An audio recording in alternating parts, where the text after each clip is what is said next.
So morning guys, just at Bodiam Castle this morning, just testing out the 14mm Samyang AF lens, and just comparing it with the RX10 Mark IV really, just because of the wide angleness from 24mm compared to the 14, just to show you the real difference. Nothing to do with quality, but also just shows you how usable and the reason I own the RX10 Mark IV. As you can get so many shots so easily. And to have a really good camera in the bag next to the A7R3 really makes a difference. And I miss so many shots now compared to the having to swap a lens. So as opportunity shots or just sheer luck, it's quite handy. Right, so this is quite a classic shot. So many years of this view, seen it very many times, not just by me but other people. This time of year, obviously the trees grow out and everything, so normally you crouch down a bit, something like that, maybe come back a bit. We've got that annoying branch there which is dead, but it gives you a rough idea. So I'm just going to take a shot of that to show you the difference.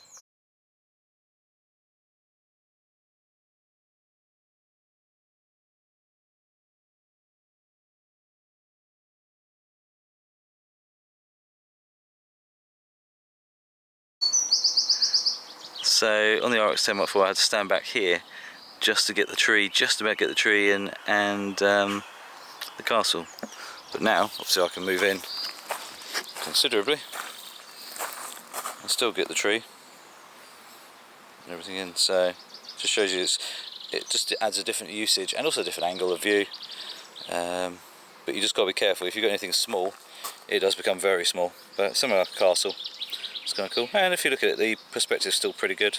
I'm keeping it level. As soon as you tilt it up though, then it's when your perspective and distortion happens, and same looking down. And if you go to the right, it's going to stretch. So if you keep it level and on target, it's pretty good.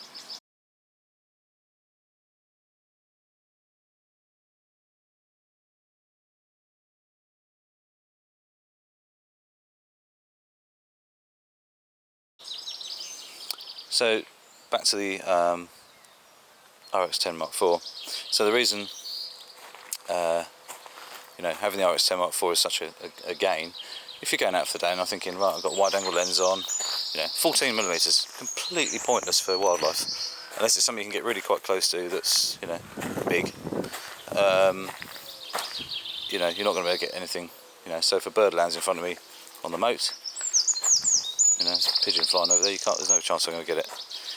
But having the RX10 Mark IV in the bag, I can have it out all the time and just have it there as it's a camera you can just go, boom, you've got it. It's just a case you can actually get the shots you wanted with ease.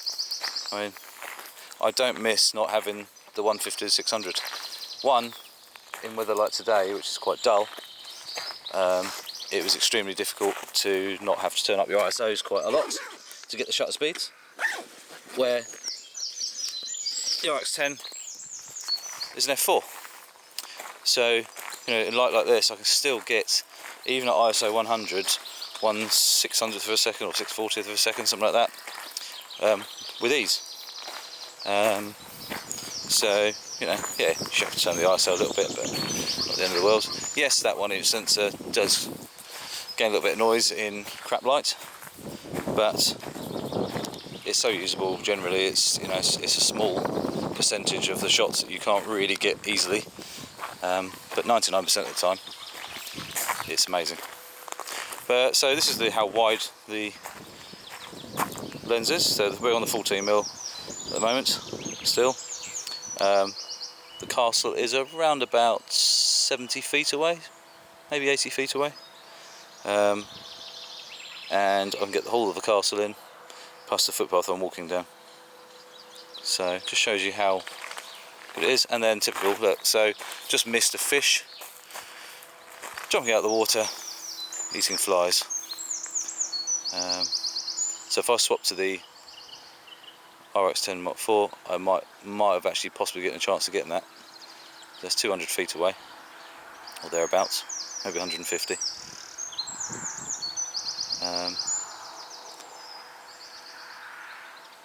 They'll probably do it again. No my luck, as soon as I walk away. Right, so got this shot here which allows me to see all of the castle, just about, and a lovely tree cover and everything in the summer. So I'm going to get a couple of shots of this and I'll show you the difference between 24 and 14. So we've got all of the moat pretty much, and the trees. So we're just going to do a double exposure to get the leaves all green, not silhouetted, and then one for the castle, so 2 exposures.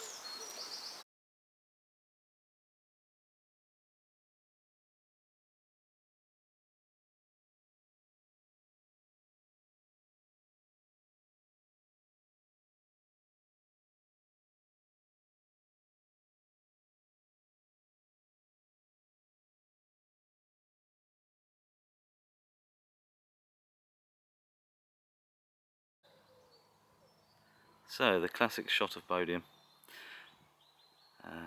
So this is supposed to be the most photographed castle in the world, just because it's so sort of perfect. In, you know, it's a square with 4 turrets, and then obviously the smaller turrets in the middle.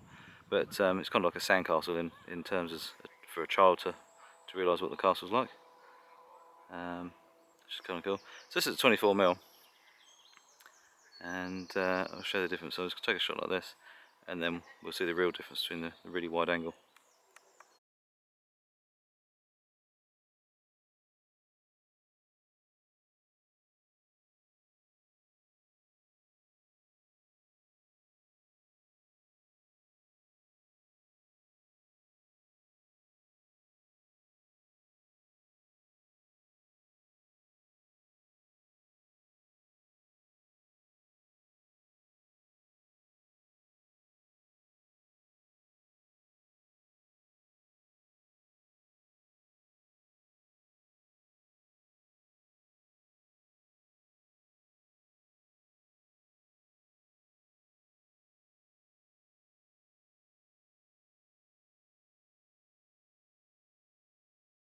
So I thought we would just finish off with a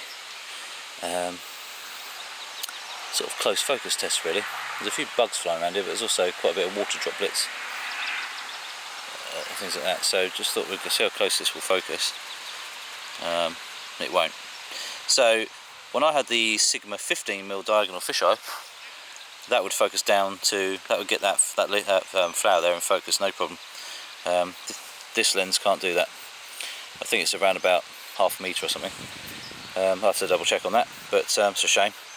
But it's E-mount, so but on the other hand, it's a wide angle lens, so it's designed to do wide landscapes and things like that. So this is where the RX10 Mark IV comes in, and you can go really close. So I'll show you that now.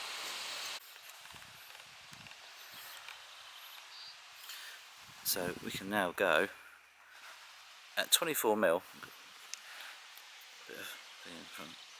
This should, if it wakes up, there you go. So I'm around about 2 inches away from the flower. There's 2 ways of working the RX10 Mark IV for close-up stuff. I'm now touching the flower with my hood. As you can see, I'm moving the flower.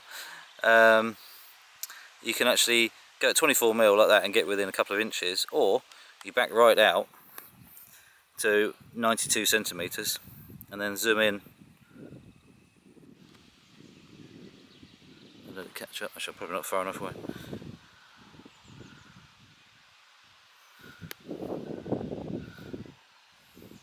There you go.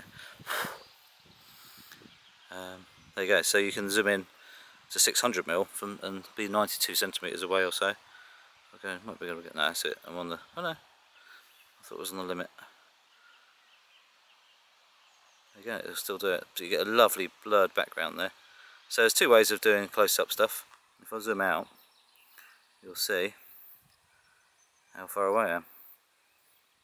It makes it a really usable camera generally. There's no macro function as such, but the fact that you can focus quite closely even at sort of 600mm allows us to get some shots. There's quite a few bugs here, so I'm going to take a few shots now and you'll be able to see. So guys, the Sony RX10 Mark IV at 600mm allows you to have a really shallow depth of field, especially when you're shooting close to things like flowers and bugs. As you can see there, 600mm f4. It's just enough depth to get the bug in focus, but you get some nice bokeh there in the background. This is obviously a complete contrast to the 14mm wide-angle Samyang on the A7R3, but it's just that's why I have both cameras. It really helps. You have a lighter bag, one, because you've got the RX10 is a kilo, but it allows you to get shots like this. I've got the macro lens and everything in the bag for the A7R3, but the RX10 produces such good shots, and it's easy to use. It's quick, and as you saw at the beginning of the video, there was a kestrel hovering and flying around, so I managed to get a shot there, but it was a good few hundred meters away. So by the time I changed the lens, I would have missed out on the shot. Here's some for the A7R3 with the Samyang 14mm lens. So as you can see, it's a very good lens. I was very impressed with it. No real issues at all.